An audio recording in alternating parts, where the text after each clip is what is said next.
If you're like me, you get awfully confused when you try to understand who's responsible for terrorist attacks. After every terrorist attack, we hear contradictory rules about who bears the guilt for the bloodshed. Fortunately for us, we have here today the world's greatest authority on terrorism. Prophet Muhammad, thank you for being here. I'm glad to be here, David.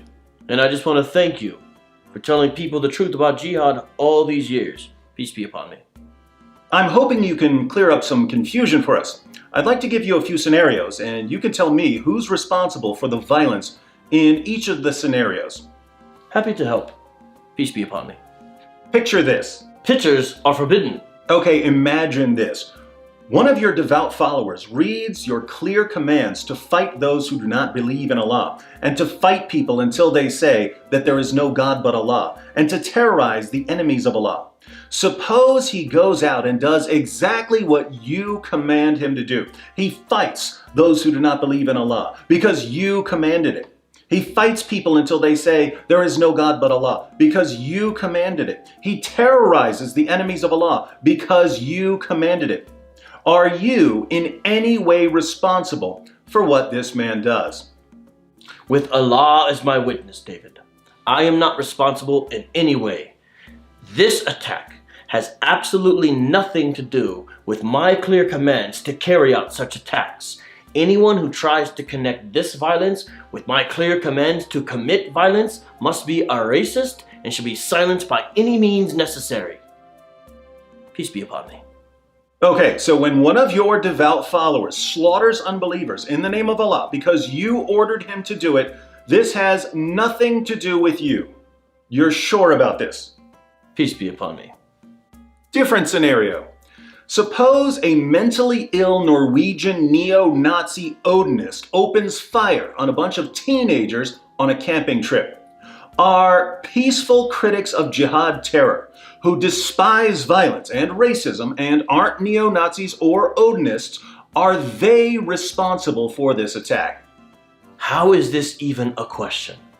Of course they are.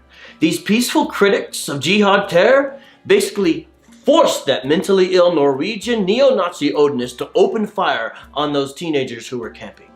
Politicians, journalists, educators must therefore unite in condemning peaceful critics of jihad terror for convincing mentally ill neo-Nazi Norwegian Odinists to kill so many people.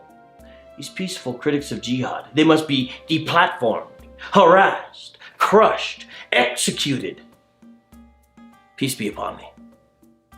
Got it. Thanks. Now imagine a devout Muslim who reads Surah 5, verse 33 of the Quran, which orders Muslims to kill, crucify, and dismember people who commit the vague crime of making mischief in a Muslim land. Now, Western nations, according to Islam, are making mischief in Muslim lands. So, if this devout Muslim decides to kill, crucify, and dismember people from Western nations as he is commanded to do in the Quran, are you in any way responsible for the attack? I swear by Allah, no. A Muslim who kills, crucifies, and dismembers the infidels, as I have commanded, has nothing to do with my clear commands to kill, crucify, and dismember the infidels who make mischief in our lands. Anyone who tries to blame me for what my devoted followers do when they obey me must be a racist, a bigot, and Islamophobe. All the evil people who try to associate my words with the actions of people who obey my words should be killed, crucified, and dismembered. Peace be upon me. This is very helpful. Final scenario. If the daughter of an ex-president criticizes a Muslim congresswoman for anti-Semitic remarks, and sometime later, a self-proclaimed eco-fascist and white nationalist somewhere on the opposite side of the planet opens fire in a mosque because he wants to start a race war, should the daughter of the ex-president be blamed for the terrorist attack of the white nationalist because she condemned anti-Semitism? Alhamdulillah, Alhamdulillah. Yes! If this woman condemns Islamic anti-Semitism, she's basically forcing eco-fascist white nationalists to slaughter Muslims in order to start their race wars. This woman must be exposed for her wickedness and racism. She must be endlessly harassed. She must be deplatformed from social media. And even the parents who raised her should be forever silenced for raising such an evil, infidel daughter who condemns Islamic anti-Semitism and starts race wars. Peace be upon me. Well, I think I've got all the answers I need. When a jihadi slaughters unbelievers in the name of Allah because he's been commanded by his prophet to slaughter unbelievers in the name of Allah, anyone who points a finger at said prophet is a racist who must be deplatformed. But when a racist nutjob slaughters people to set off a race war, peaceful critics of jihad or anti-Semitism who despise violence and have absolutely nothing to do with any terrorist attacks must be blamed, deplatformed, and harassed. Peace be upon me. You understand Islam perfectly. Are you sure you're not a sheikh?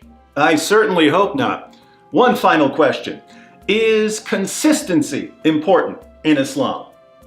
Peace be upon me. What is consistencies? Consistency. Peace be upon me?